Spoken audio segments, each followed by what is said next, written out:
What's up, guys? We are back with the final part of the 3-video installment for this week's thing about core stability, okay?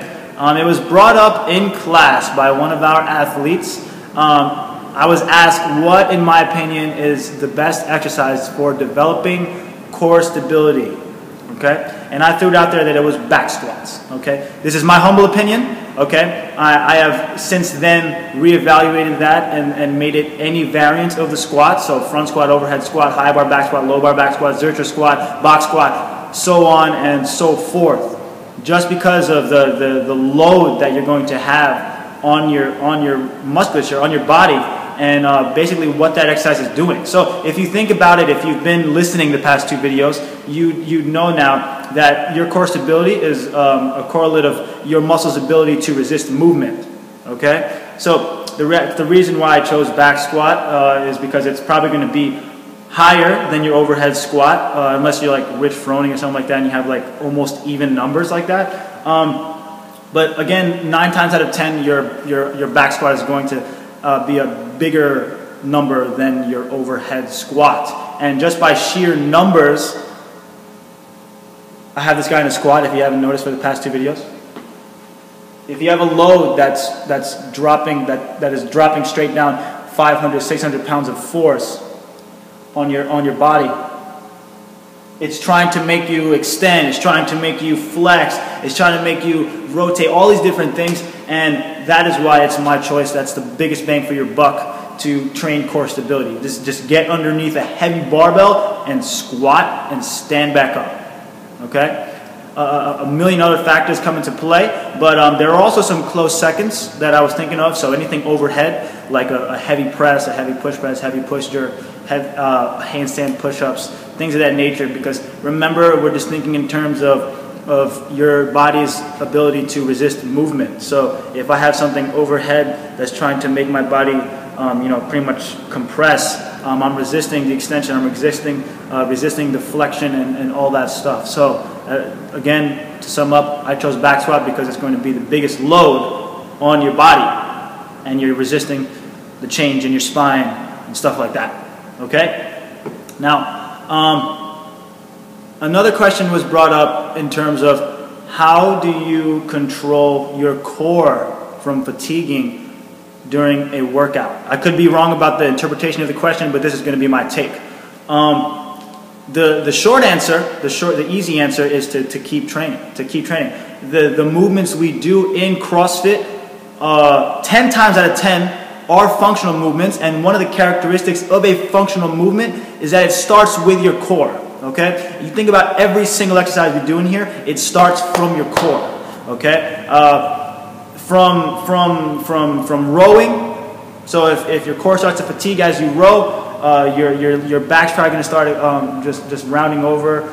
Your abs might get sore from all the times you're getting jerked back and you're trying to catch yourself with your abs.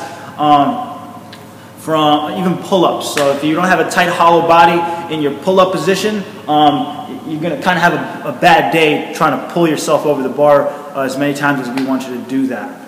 Okay. So yeah, that's the short, easy answer is to just keep doing CrossFit because we're doing all these core movements. But the long answer is you have to understand how to use your core to begin with. So again, remember, any chance you get, squeeze your butt. Okay.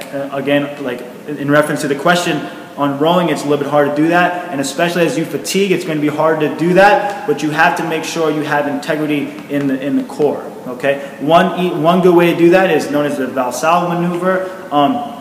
This is going to apply differently to a different degree in different scenarios. But let's say like on a back squat before you descend into your squat, you're going to take a big breath. So if you ever seen anyone do one of these, like before you start to squat, it's because they're holding their breath. They're literally holding their breath. They're closing what's called your glottis, and they're actually pushing against it. So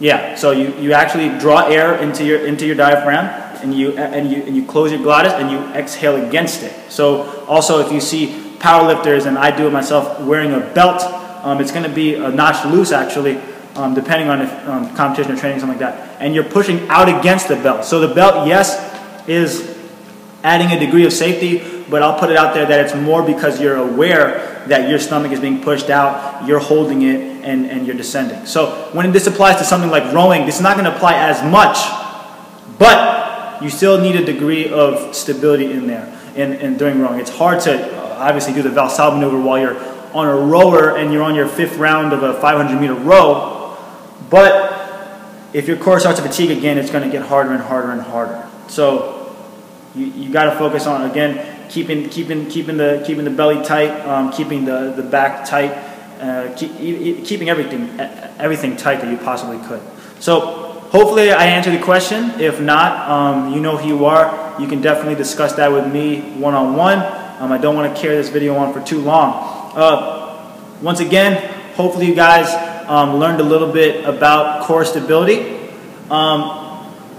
and like the different movements that you could do, the different things that we could train to develop core stability and core strength, and also a little bit of insight as to how to use your core.